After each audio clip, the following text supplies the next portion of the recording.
একটা সিগারেট টান দিব, ওই জন্য রোজা রাখতে পারলাম না। এখন আওয়াজ নাই? অনেকের খাহে শুধু বিড়ি সিগারেট খেতে পারবো না, এই জন্য রোজা রাখবো না। তা না হইলে না খায়া থাকতে তো কোনো রকমের কষ্ট হয় না, ওরকম কষ্ট হয় না। মৃত্যু শয্যায় শায়িত হতে হয়, মুমূর্ষু অবস্থায় অন্তিম মুহূর্তে চলে যেতে হয়, এমন পরিস্থিতির শিকার হতে হয় না রোজা রাখতে, শুধুমাত্র পিপাসা হাহাকার একটা সিগারেট টান দেওয়ার জন্য। আপনারা রাগ করলে আমার কোনো যায় আসে না। যেই বেটা সিগারেটের প্যাকেটের মধ্যে একজন ক্যান্সার রোগীর ছবি দিয়ে রাখছে, এরপর মুখের মধ্যে হাবিজাবি লাগায় রাখছে, ফতুয়া দিয়ে রাখছে, মৃত্যু শুধুমাত্র ক্যান্সারের কারণ নয়, মৃত্যুরও কারণ। ওই বেটারও তো কোনোদিন বকেন নাই। সব কিছু দুনিয়ার বাংলাদেশে সব কিছুর দাম বাড়ে, শুধুমাত্র এটার দাম বাড়ে না। আওয়াজ নাই? আপনাদের কমন পড়ে নাকি? এটার দাম বাড়ে নাকি? এটা প্রত্যেক বছরে বছরে 10-20 টাকা করে বাড়া উচিত। তা না হইলে বাঙালি এটা তো ছাড়তে পারবে না। কারণ বাঙালি টাকা ভয় পায়। সিরা টাকা মসজিদে দেয়, গ্রামে সিরা টাকা মসজিদে দেয়, যেটাতে বিড়িও খাওয়া যাবে না, সিগারেট খাওয়া যাবে না, দুনিয়ার কোনো দোকানে চলবে না। ওইটাকে আল্লাহর ঘরে এসে লানত, লানাতুল্লাহি আলাইহি, অবশ্যই আল্লাহর লানত তার উপরে বর্ষিত হবে, কোনো সন্দেহ নাই। অচল টাকা মসজিদের দান বাক্সে ঢুকায়, আল্লাহ দেখে নাই? কথা বলতে হবে।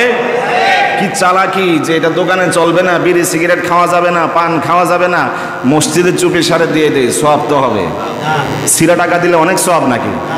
আমি অনেক সময় বলেছি, 2 টাকার একটা চকচকে নোট একজন ভিক্ষুকের হাতে তুলে দেন, 100 টাকার একটা জীর্ণ শীর্ণ টাকা তার হাতে তুলে দেন, 2 টাকার চকচকে নোট দেখেই সবচেয়ে বেশি সে খুশি হবে।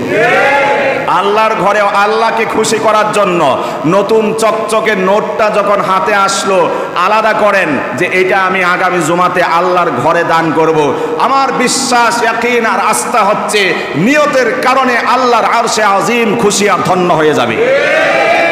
নিয়ত করেছেন আল্লাহকে খুশি করবেন, 7 দিন 5 দিন পর্যন্ত টাকাটা আলাদা করে রাখছেন কেন? সুন্দর টাকাটা আল্লাহর ঘরকে দান করবেন আল্লাহকে খুশি করার জন্য।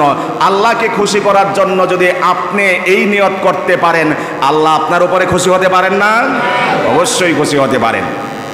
বলছিলাম রোজা রাখার কথা, কথা অনেক সময় আক্রমণাত্মক হয়ে যেতে পারে, এজন্য আল্লাহর হস্তে কষ্ট নেওয়া যাবে না।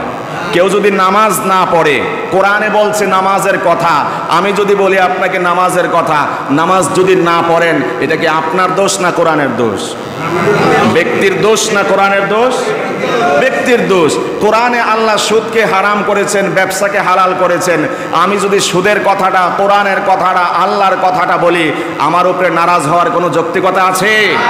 রোজা রাখার কথাও হাদিসে পাকে ইরশাদ হয়েছে, বিড়ি সিগারেটের কথাও আমি একদিন তুলনা করে বলেছিলাম, হাল আতাকা হাদিসুল গাশিয়া, এরপরে আয়াতের কয়েকটি ধাপ পরে আছে, লা ইউসমিনু ওয়ালা ইউগনি মিন জু', যেই খাবার নিজের শরীরে কোনো পুষ্টি এনার্জি যোগাতে পারে না, সেই খাবারটা হচ্ছে জাহান্নামের খাবার। আমাকে বলতে হবে কয়টা বিড়ি খেলে শরীরে এনার্জি তৈরি হয়? বলেন, কতটা বিড়ি খেলে এনার্জি তৈরি হয় শরীরে? কয়টা সিগারেট খেলে শরীরে এনার্জি তৈরি হয়? আগুন তো দরকার পড়ে। জাহান্নামে থাকবে আগুন, সেখানে থাকবে কণ্টকাকীর্ণ এমন এমন খাবার, যেই খাবার স্বাস্থ্যের কোনো ফায়দা আর উপকার বয়ে আনবে না।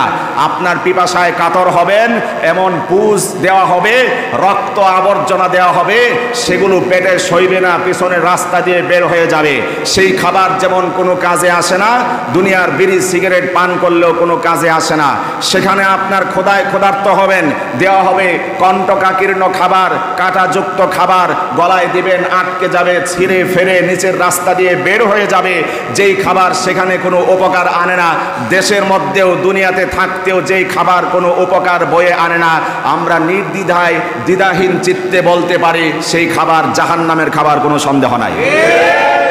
কেন খাবেন এটা জানার পরেও, কেন খেতে হবে এটা জানার পরেও কষ্ট কেন নিতে হবে, রাগ কেন করতে হবে ইমামের উপরে যে হুজুর কি বলে না বলে আমরা খাই, আমাকে টার্গেট করে বলে? আপনার ভালোর জন্যই বলছি। লজিক দিয়েও আগে বুঝিয়েছিলাম, 5 বছর যদি ভ্যানসন না ব্যঞ্জন উচ্চারণ কি পেনশনের যদি টাকা 5 বছর পর্যন্ত আলাদা করতে পারেন, 5 বছর এই পেনশন খাবো না, এটার যে টাকা এটাকে আমি ইনভেস্ট করব, আলাদা করব, যেখানে হোক সেখানে আপনি আলাদা করে রাখবেন।